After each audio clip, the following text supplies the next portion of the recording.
To start this video off, before we get to the actual review, I want to give a shout out to 3 great Dragon Ball themed YouTubers. Their content has helped me work through anxiety at work and really encouraged me to make another Dragon Ball video and the reason this review exists. I don't know you specifically, but thank you for all of your content. Geekdom 101, Mike from Laughing Stock Media, and Detective Q. If any of you viewers are Dragon Ball fans, you should definitely check out their channels because they have great content if you want to learn more about Dragon Ball. I will leave links in the description below to each of their channels if you want to check them out. Now on to the topic at hand. Dragon Ball Xenoverse 2 is my favorite game on the Nintendo Switch. Over the course of the past few months, I have logged over 210 hours in the game, and my Xenoverse 2 review has skyrocketed in popularity, now sitting at over 21,000 views. But I never went back to review the DLC, so why not do that now? And really, the way we're going to review the DLC is a little different. When Xenoverse 2 first released, you had a DLC bundle or season pass with all previous downloadable content. Then Extra Pack 1 released, and Extra Pack 2 is releasing next month. So we're going to review these in season passes, from Dragon Ball Super Pack 1 all the way through Dragon Ball Super Pack 4.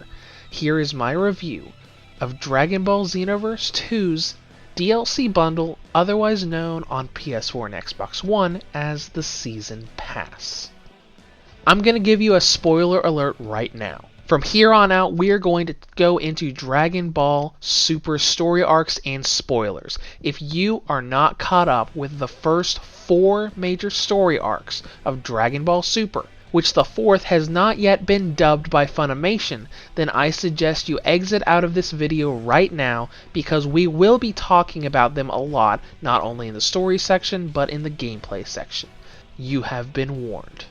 Now, as far as story goes, we have 2 story scenarios to dive into with this DLC. Scenario number 1 takes place during the Universe 6 vs. Universe 7 tournament of Dragon Ball Super's God of Destruction Champa arc. With Goku missing from the tournament, you have to come in and fulfill his role as several of Universe 6's fighters comes at you controlled by an evil dark energy that resembles Toa's manipulative powers from the demon realm.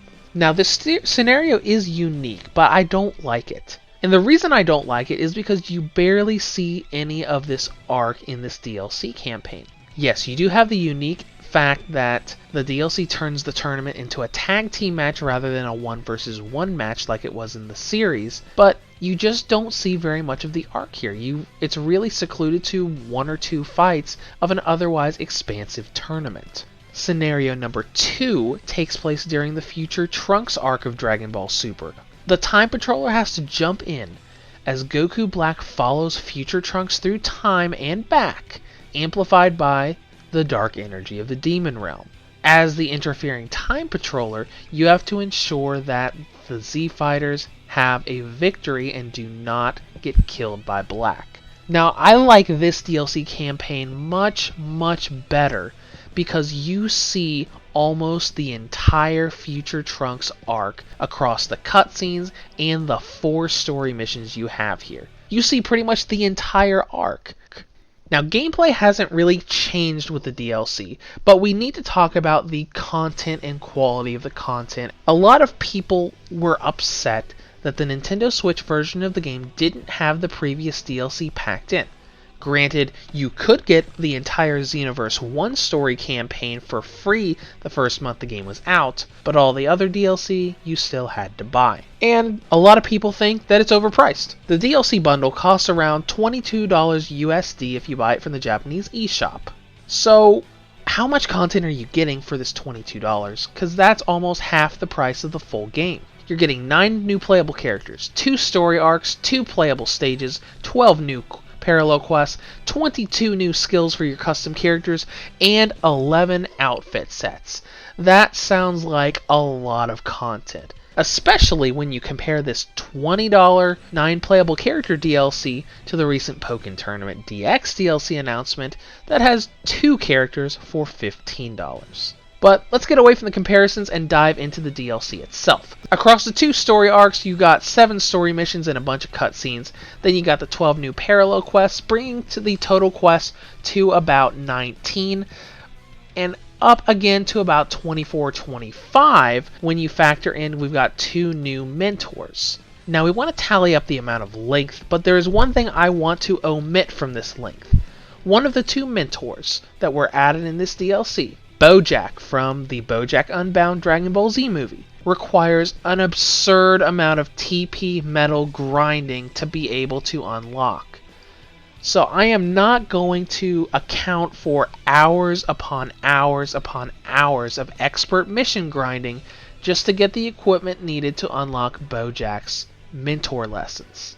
Taking into account the story DLC, doing all the parallel quests, and replaying them to get all of the drops that you want, we're looking at a completion time of around 5 to 10 hours, depending on how lucky you are with the drops from the quests.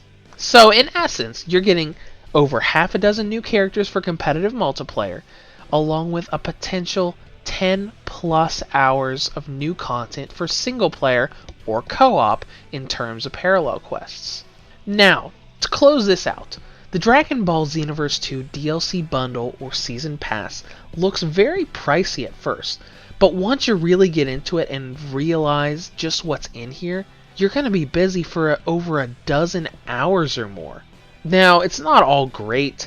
I didn't like the fact that the Champa arc was pretty restrictive in what parts of the story saga they actually showed in the game, and the Bojack Mentor's exhausting amount of grinding to unlock is really enough to make you not even care about his skills. But if you're looking for more to do in Xenoverse 2, this DLC pack is definitely worth your money. Reviews to Go rates the Dragon Ball Xenoverse 2 DLC bundle for Nintendo Switch an 8 out of 10.